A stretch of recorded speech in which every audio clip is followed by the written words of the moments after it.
in life they call the silent times are the times when messages are the loudest. So what are you doing with yourself while you're stuck in that place? This is my life, it's the only way. This is my life, what more can I say? Man, if there's one thing we're afraid of as human beings, it's being still. You know those moments, those silent moments when there's nothing going on, it's just you and yourself.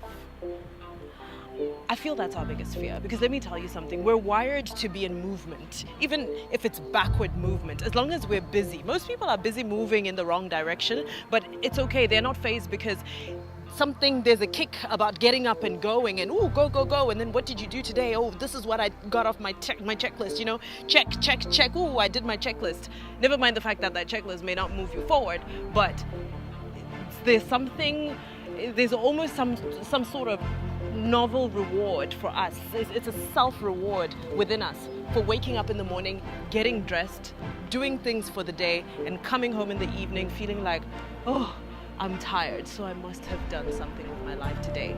We'd rather do that, but being still, being still is terrifying. Man, my season of stillness came right after Big Brother Africa. Now, you would think that you've just come off of this big show, this massive platform, and you know, you're famous, everybody knows your name. It was crazy, you know, you leave the house in South Africa and literally everywhere you go in South Africa, everybody knows who you are, from petrol attendants to waitresses to lawyers. I mean, everybody knows who you are. You know, I flew home to Zimbabwe and, you know, everybody at the airport knew who I was. It was an insane level of fame, especially because I'd never experienced anything like that in my life.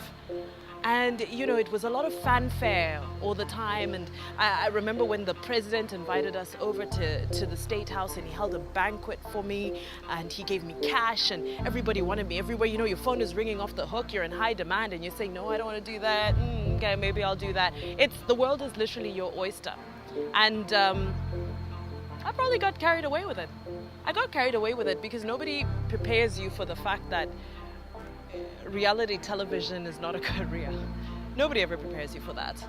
So you end up, it gets to your head, you're out of this house, you're famous, the money is coming, and you almost feel like it'll last forever.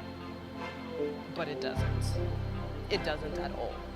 Because just as quickly as that whole hype comes to an end, people start asking, well, what does she do anyway? Like, what does this person do? What's your talent? What's your skill?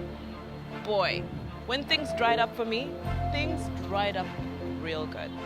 I mean, things dried right up. I just remember, you know, knocking on doors, and at that time, nobody was taking my calls. Every single proposal I sent was being turned down. It was just literally like I'd just fallen off the pedestal of favor, just like that. You know, the times in life they call the silent times are the times when messages are the loudest. So what are you doing with yourself while you're stuck in that place? You call yourself stagnant, you think you're not going forward, you think that everything has come to a standstill around you.